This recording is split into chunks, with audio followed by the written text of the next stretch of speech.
Hey Kev, let's follow this trail over here. This looks like there might be something waiting down there. All right. Hey, wait a minute. Do you hear that? Yeah, I thought it was just me. What the heck is that? I don't know what that is. Whoa, do you smell that too? That's unbelievable. Hey, look. What the? Hey, look, those branches are moving over there. What the heck is that? Holy cow, is that what I think it is? Look at that thing. Oh my God. It's a freaking Sasquatch.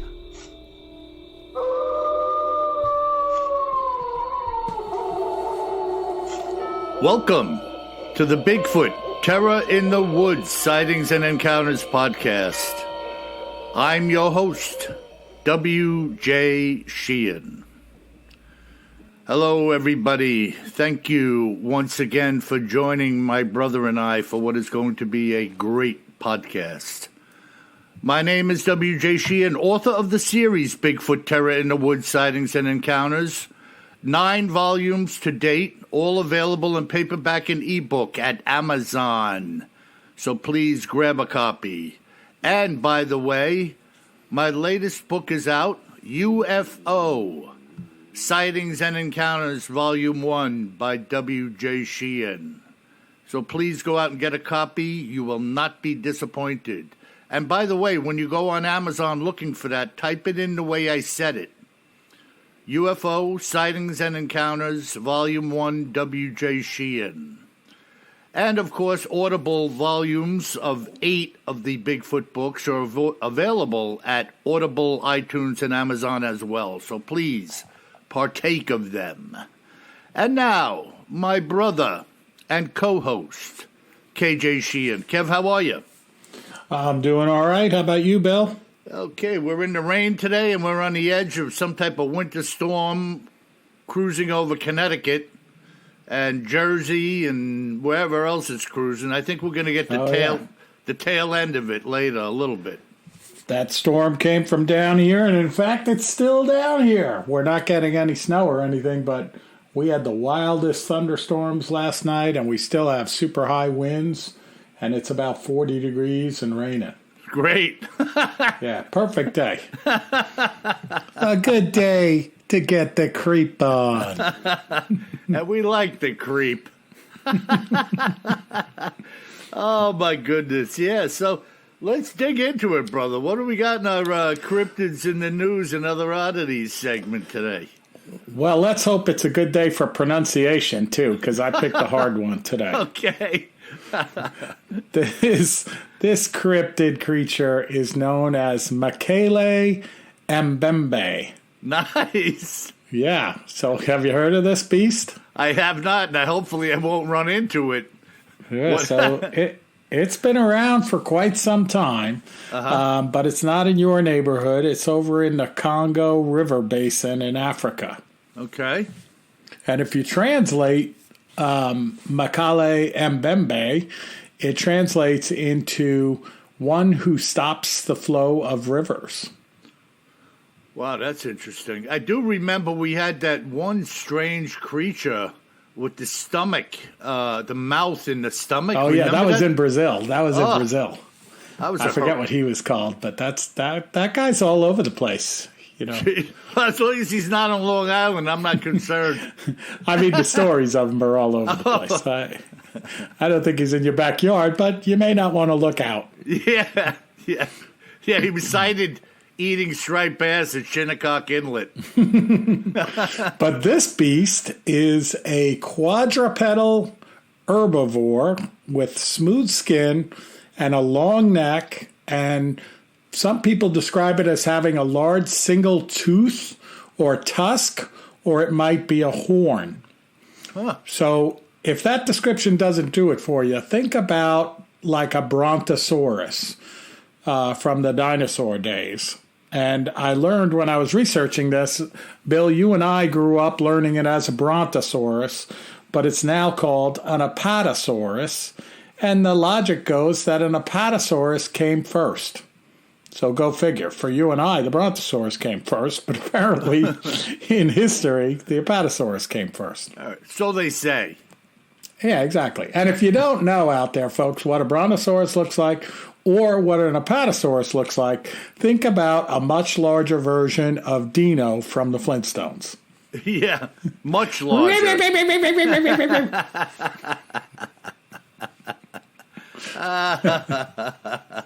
Maybe I should just call him Dino from now on. It would be easier to pronounce. Yeah, then Mokele-MBembe, whatever. Mokele-MBembe. Oh, there you go. Now I got Mokele-MBembe. Not the basketball player. Yeah, we'll just call him the River Stopper for short. River Stopper. Yes. Exactly. So the stories have been around forever with this beast, and these stories of these dinosaurs basically that are living, walking around the African rainforest, are not that rare when you're down in the rainforest of Africa.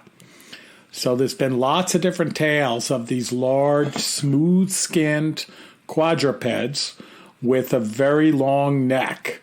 And that they still, kind of go after large prey in the rainforest in Africa. Mm-hmm. Now, this thing they said was an herbivore, or are we talking about the Brontosaurus? No, they say it's an herbivore, but they also talk about it hunting large prey, so I don't know what it is. Yeah. This is not the first time I've heard of supposed dinosaur-type creatures. In the jungles. But of course, everybody would argue in this day and age that, why aren't we seeing them, Yep. But I don't know. I'm not there, and certainly the indigenous people living in these forests know a lot more about what goes on there than we do. Yep. So listen to this first description that I came across from the 20th century. And it was given in 1909, and it appeared in the autobiography of famed big game hunter Carl Hagenbeck.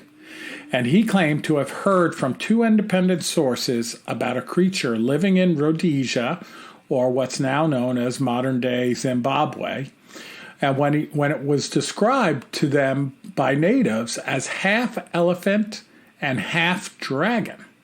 Huh. Yeah. Yeah, I mean, that would kind of make sense because they were trying to describe this large body, but then probably some type of extended neck and or tail, which the dragon would bring in. Yeah, especially if it had this big tooth or horn or tusk, too. Yeah, that's freaky, man. Yep. And then another source that Hagenbeck had, Hans Schomburg, he asserted that while he lived in Lake Bangwelulo, I told you this was going to be a hard one for pronunciation, he noted that there weren't any hippopotami, and his native guides informed him of a large hippo-killing creature that lived in Lake Bangwelulo. And he never saw it, Schomburg never saw it, and he just didn't know if that was true or what, but he did report on it. It's interesting, though, if there was something that could kill a hippo in the river, I mean, that would be some type of formidable creature. I mean, hippos are not to be trifled with, Yeah, I mean, a lot of people think they're like these gentle giants, but they're responsible for many deaths of humans. You could be going along in your boat in Africa, and these hippos come up from below you, kind of like a great white shark, and just crush the boat and then kill you. Yeah, they are nasty buggers, So, again, Kev, here we go back to animals like champ, these plesiosaur-type beasts swimming around. Now, I don't think a plesiosaur could take a hippo, but what could is beyond me, and there's a lot of stuff out there that we don't know about. You think about just hiking through these jungles. You have a group or a little caravan going somewhere looking for something. They're just hacking out one little line of a trail enveloped in green and trees and branches. You can't see much of anything the entire time. Yep. So, I mean, even if man was in a location, the chances of you seeing anything, making a racket, hiking along with machetes and everything else are like slim and none. Yep. So that's weird, man. Yeah, and there's another description of the creature that comes in a book by Willie Ley, and the book's called The Lungfish and the Unicorn in 1941, and it's about Ludwig Fryer von Stein, who was a German captain, and he was ordered to conduct a survey of the German colonies in what we now call Cameroon, and this was in 1913. Mm-hmm. And he heard stories of an enormous reptile by that name, River Stopper, alleged to live in the jungles, and he included a description in his official report. And according to Ley, this author, von Stein worded his report with utmost caution, knowing it might be seen as unbelievable. Nonetheless, von Stein thought the tales were very credible, and he trusted the native guides had related the tales to him on a truthful basis, and he heard them from multiple independent sources while he was down there in Cameroon. You know, and all of these guys that we're speaking of here, they all sound like they're of German ancestry based on their names. Yeah. They were very, even Hitler and his henchmen were snooping around for the sword of destiny, and they have a rooted belief in and a desire to hunt down the strange and the bizarre, you know. So they're kind of really no-nonsense characters. You know what I mean, Kev? Oh, yeah. But this was also in the German colonies, so that's why, we see all these German names. So von Stein, he described it. He's got a pretty detailed description here that I want to run through. He said the animal is said to be of a brownish-gray color with a smooth skin. It's the size of an elephant, and it's said to have a very long, flexible neck with only one tooth, but a very long one. Some say it's a horn. Mm-hmm. A few spoke about a long, muscular tail like that of an alligator. Canoes coming near it are said to be doomed. The animal is said to attack the vessels at once and kill the crews, but without eating the bodies. The creature is said to live in the caves that have been washed out by the river in the clay of its shores at the sharp bends of the river. It's said to climb the shores even during the daytime in search of food. Its diet is said to be entirely vegetable. This feature disagrees with a possible explanation where, they talk about it killing things. So that makes sense, right? Yeah, and I'm thinking as you're talking, a horn can be used as an offensive or a defensive weapon. If you think of like a stegosaurus, right? Oh, yeah. They ate plants, but they swung that club-like tail they could kill things with it or defend themselves. Yeah. I mean, and look at, we were talking about the hippo, From what I understand, the hippos use those tusks inside their mouth or teeth inside their mouth. They'll come up underneath like a small boat and like chomp it and put holes in the boat with those tusks or teeth or whatever they're called. Yeah, so this thing is definitely capable with its horn or, who knows, lashing with a tail, damaging it. And they said it didn't eat the people that it, knocked out of the boats and whatnot. It was just like destroying them or trying to fend them out of its territory, Yep. Kind of strange, very strange. Yeah, and then, getting into more recent times, in 2001, the BBC had a broadcast going called Congo, and they did some interviews down there in the Congo with a group of Bayaka pygmies who identified the Mokele-MBembe as a rhinoceros when they showed them pictures of other animals. So that's pretty interesting, right? So they had never seen a rhinoceros because there aren't any rhinoceri or whatever they are in the Congo. And then they think that maybe it's some type of black rhinoceros, like a type of black rhinoceros that no longer exists down there, or maybe it still does exist down there, but we don't know of it existing down there. Right, but initially in, what was it, 41 or 1913... Yep. They identified it with a long neck, the body of an elephant and a long neck. Yeah, it doesn't tie off directly for sure. Right. So you got a couple of things going on here, a couple of different identifications going on by different peoples. Exactly. And spanning a long period of time, though. Oh, yeah. 100 plus years. So, yeah, wow. That is freaking bizarre. And that's not even going back to all of the legends, with the locals, right? This is just when the white man, so to speak, showed up there and started asking questions. Well, like they say, where there's smoke, there's fire. So if you get enough legends from different peoples and different groups spanning, who knows, hundreds of years, there's got to be some truth in there. Like, not all of these people know each other or share information, Right. You have these little clans and tribes here and there, and maybe they didn't travel all that much. Right. They've seen something. It's like with the Wendigo or the shapeshifters, the Bigfoot with all the different indigenous tribes in North America. All of these people didn't break bread together and know each other. So, it's almost more hard to believe that there isn't something going on than there is when people are sharing similar sightings and encounters. It's a weird thing. Yeah, and I think, with some of these creatures, these legendary creatures, legendary cryptids, like, Mokele-MBembe, easy for me to say. Uh-huh. Some of them, when they come from Europe and stuff like that, you always, or I always think back, maybe it was a legend to keep the kids from going out into the forest. You know what I mean? Just to scare them a little bit. But this one here, something like this, that doesn't really fit the bill.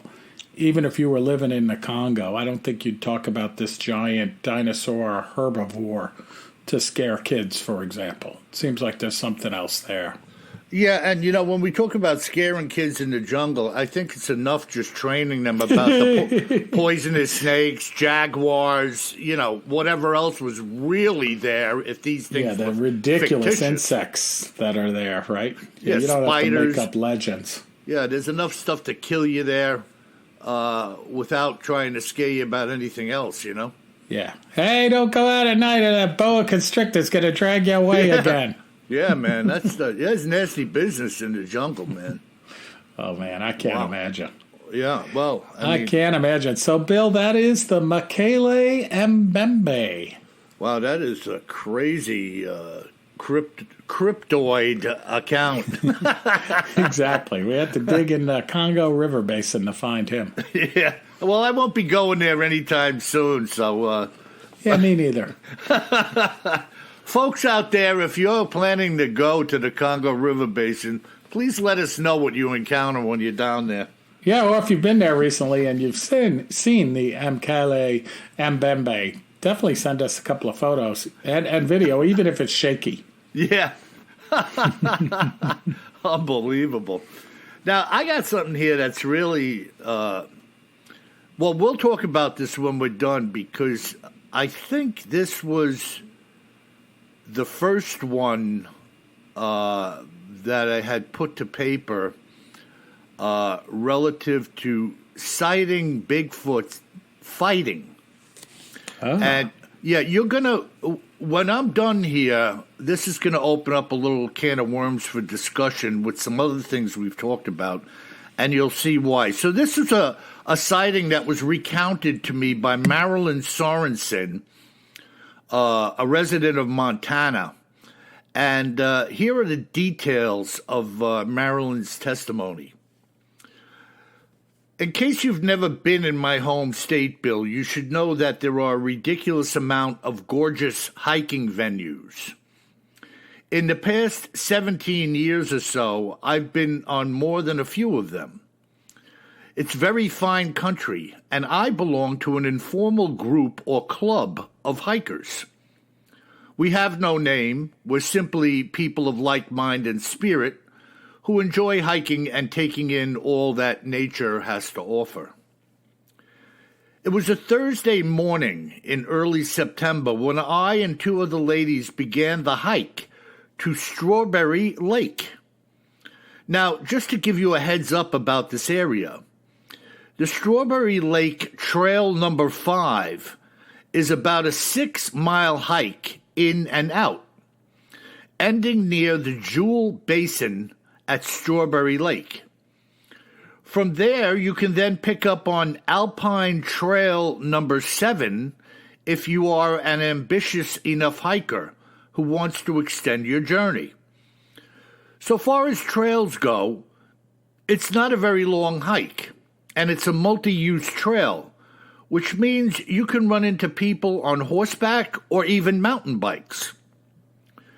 This particular trail has a fair amount of elevation change and quite a few switchbacks, and can be extremely narrow when you're walking along the hillsides. At points, the low brush on either side of the trail is literally rubbing against your legs, so shorts are not advisable. The trail ends at Strawberry Lake, and in my opinion, it's really nothing more than a large pond. But it's breathtaking nonetheless, and in season, many hikers go for a dip in the lake midway through their hike. The lake itself sits within a group of foothills. They're not large, but there are some surrounding mountains that reach about 5,000 feet. However, you don't deal with much elevation during the hike itself. There is visible bear scat throughout the entire hike, which of course means that there is an ample supply of bears, and all of the switchbacks and dense brush provide a perfect place to stumble upon something dangerous. Having said that, the denser and narrower areas of the trail are flanked by huge patches of huckleberries and raspberries, hence all the large bear population. The abundance of berries can also make for some great snacks for humans. On my previous trip, I had actually seen a bear eating some huckleberries, and when I told her to scoot, she ran like the wind. Bears really don't want anything to do with us. It's only when you startle them or come up on a sow with cubs that you can get into trouble. Thankfully, this has never happened to me or anyone that I know. When you're on this trail, you're typically hiking on the side of one hill, which means that you are looking at the sides of some other hills as you walk. So you're looking across like a little valley or something, so to speak. So as not to confuse you, the trail is not all dense underbrush. There are also some heavily forested areas with tightly packed stands of pines. In other locations, the view is comprised of patches of pines that grow here and there amid some twiggy, reddish-brown undergrowth that covers the majority of the visible slopes. In these areas, the dark green contrast of the trees against the slopes is quite dramatic.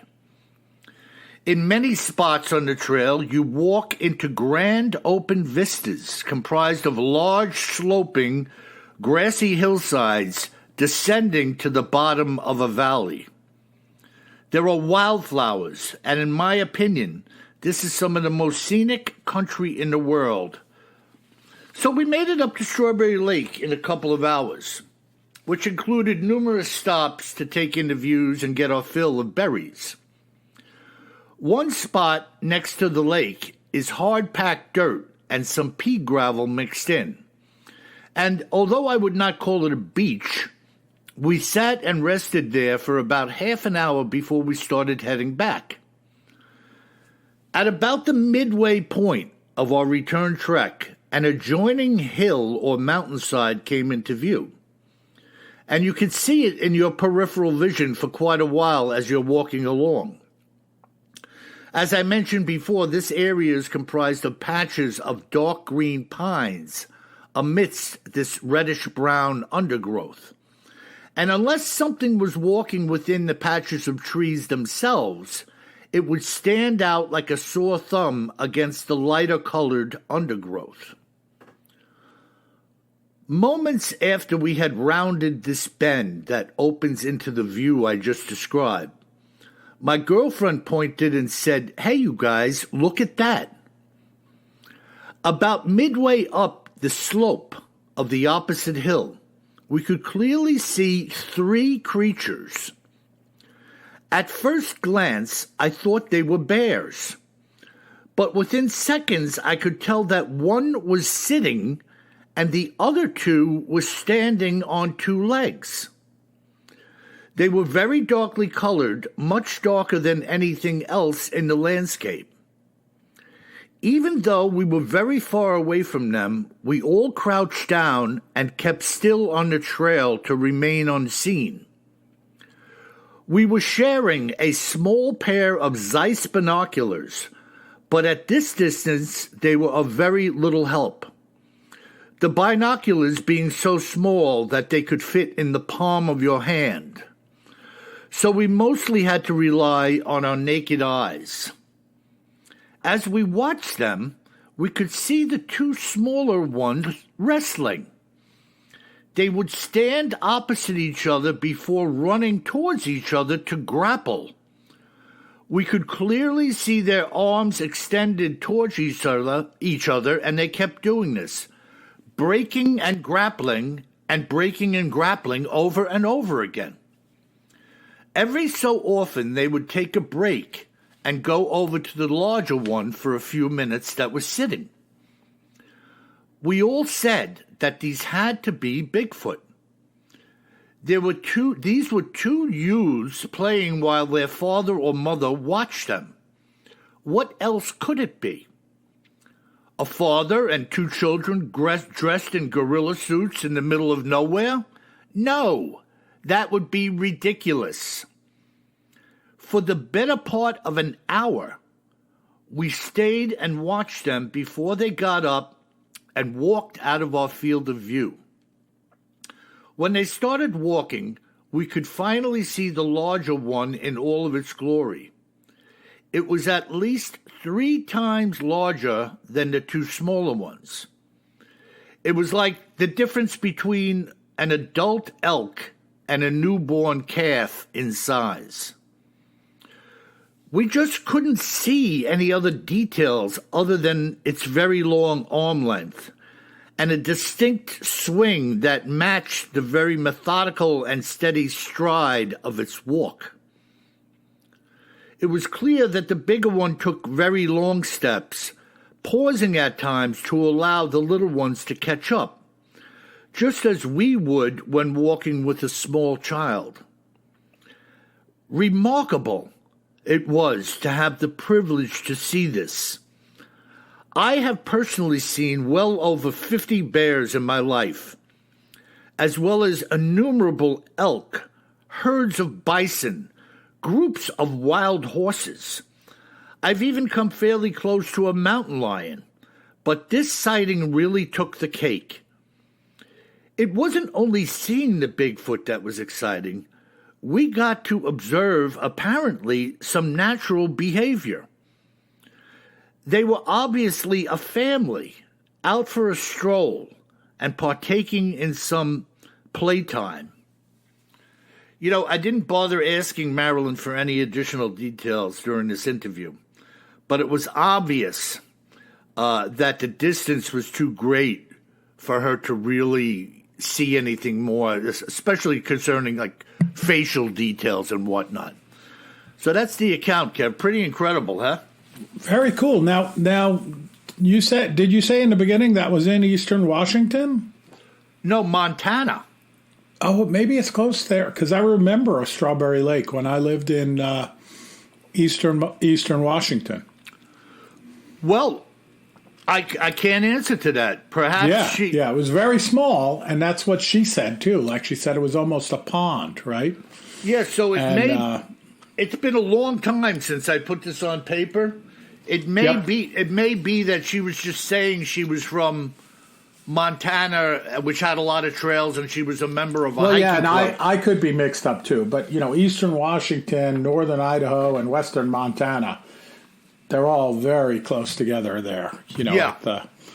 At the northern part of the country. Absolutely, but so when I began this, you remember when we were talking about the account of the fight, that famous account that I read periodically, where these two creatures came out and were slapping and grappling each other and biting each other.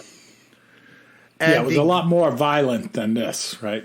Yeah, but it reminded me that I remember the guys that were fishing for muskies said they never hit each other with a closed fist. They were slapping, and the one guy thought they were using the bite to gain an advantage. I mean, you have a creature this big that swats you with an open hand, you're in trouble anyway. Yeah, well, it kind of makes sense. Like, I mean, are there other creatures other than humans that, hit with a type of closed fist? Like I don't think gorillas do that. Yeah, I don't think so either. I think they bite. I think you're right, Kev. I think they probably bite and grab and whack you with their hand. Yeah. I mean, think about a bear too.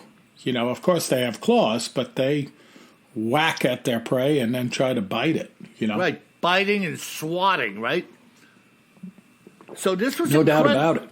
She said they were watching for the better part of an hour, and it was like an exercise or playtime. With the apparent adult sitting and overseeing. It's quite remarkable to me. The story is a remarkable is account. Yeah. And again, here we are in an area that she says is rife with bears and scat and berries, and of course, many people say that if it can support a bear population, it can support a Bigfoot population. Yeah. And she mentioned huckleberries. Have you ever had a huckleberry, Bill? I haven't. Good? Yeah. Oh, my goodness. Yeah. And we used to go to a place up there in northern Idaho, in Sandpoint, Idaho. Only for a month during the summertime, they would have huckleberry ice cream, homemade huckleberry ice cream.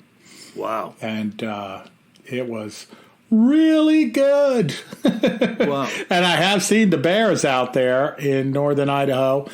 We used to go to a couple of the ski resorts there in the summertime, and they'd open up the gondola to take you up to the top in the summertime, designed for skiing, but you could take a ride up. Sure. Kind of like we used to when we were kids up in New Hampshire, Bill. Yeah, I remember Loon Mountain. Loon Mountain, yeah. So we used to go to a couple of mountains up there. And one time we were getting off of the gondola, and the lift operator was like, "Look over there." And we were looking at these bushes on the summit of the mountain, and there was a big bear with its butt sticking out of the bushes. And I was like, "What is he eating?" And they said, "Oh, they're eating huckleberries." It's like, "Oh, wow. They got good taste." Was that up near Priest Lake? Yeah, yep. Yeah, that's a creep story, huh? Yeah, it might have been Silver Mountain. I'm not sure which ski resort up there, but yeah, right up in northern Idaho, north of Coeur d'Alene. Okay, yeah, I mean, these stories, though, again, I always say, Kev, people see something because they're looking. And, when you're a hiker, or she's in a club, so she's with a group that regularly goes out, I mean, I can only imagine the trails and pathways that this group of women or men are going down on their club meetings and their hikes. Right. And, of course, you're increasing your chances of seeing something every time you go out in these locations. I mean, this is not Times Square. This is in the middle of nowhere, where there just happens to be some animal trails. But you notice these trails were all labeled. She Strawberry Lake Trail number 5, so there must have been others. And then the other trail, Alpine Trail number 7. So these were marked trails in an area for people to go and follow some kind of little hand map to help you not get turned around. I mean, all those trails out in that part of the country, not all of them, but most of them are somehow, maintained by one of the Forest Service, either national or state, or a local trail club, and they name them, and, they typically have some type of trail guide. Of course, now a lot of them are online, and there's an app where you can look up the trails on your phone, and it's all designed for safety, Right. At a lot of the trailheads, there's a little book, like inside of a wooden box, where you write down, hey, KJ Sheehan went in, on this date at 3:00, And then if you ever go missing, somebody could say, oh, I saw that name in the Strawberry Lake Trail book. Yeah. No, well, it makes sense. It's a safety, Absolutely. Yeah. Wow. So there you have it, man. I mean, I thought that was a really interesting account that shed light.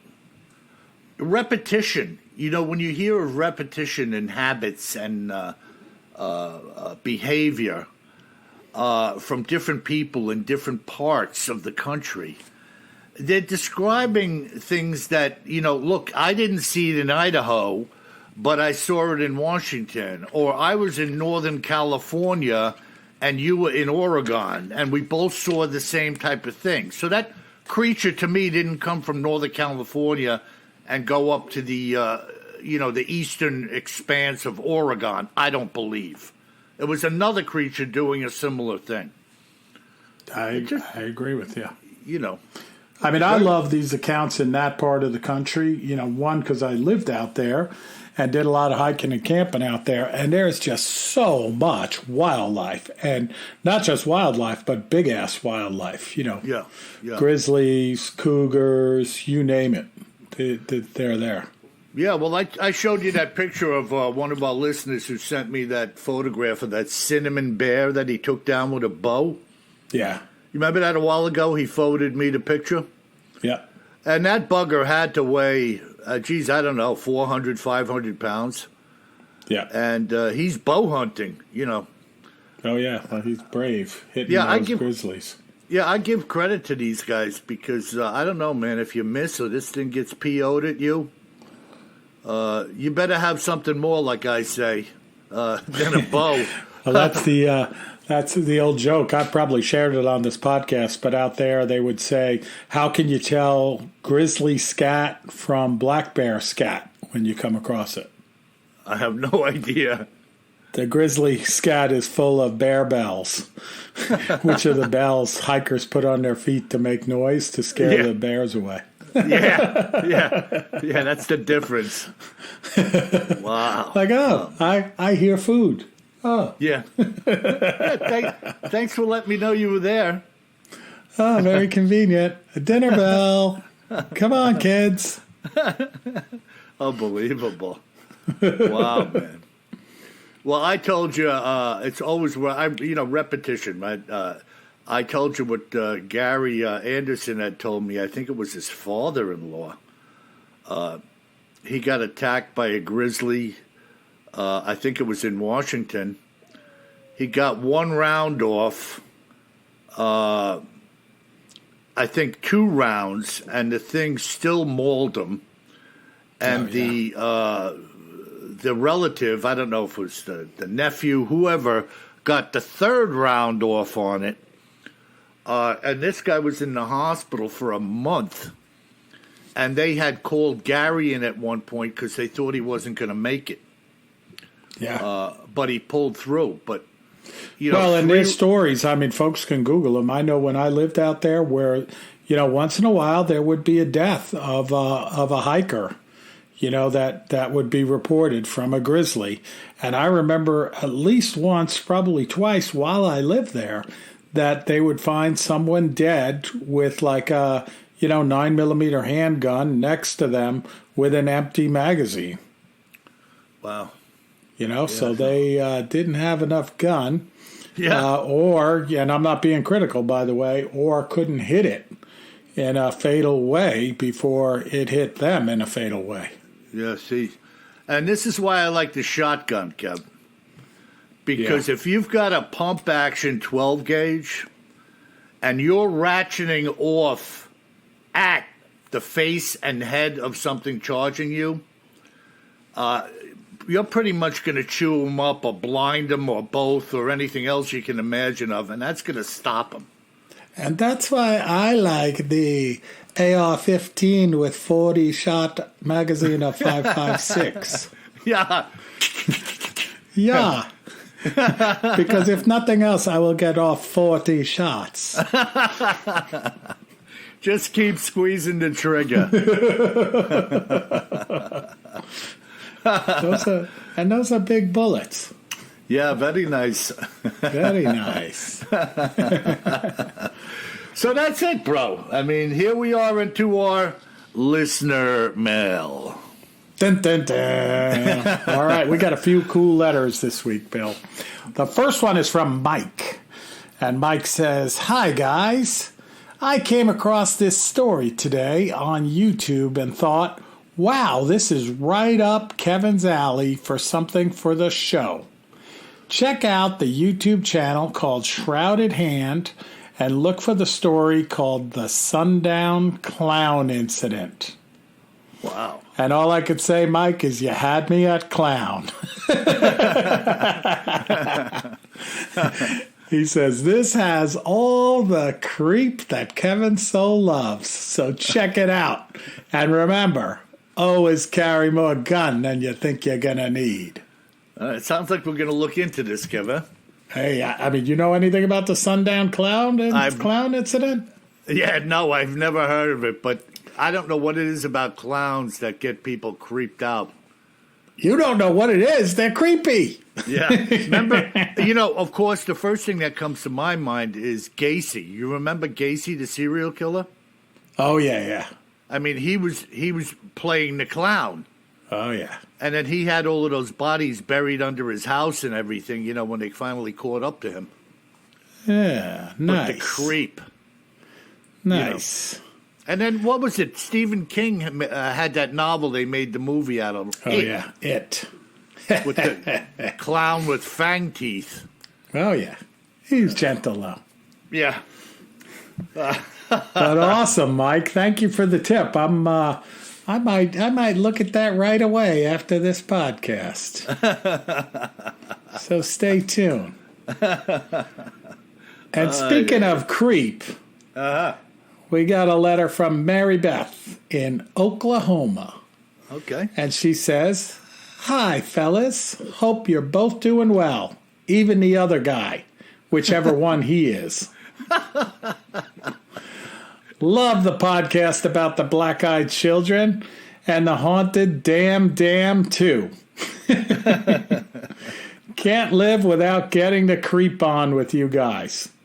Keep up the great work. Mary Beth." An indiscriminate greeting. The other guy and the other guy too. Yeah, whoever that other guy is. Whoever he is. Whichever one he is.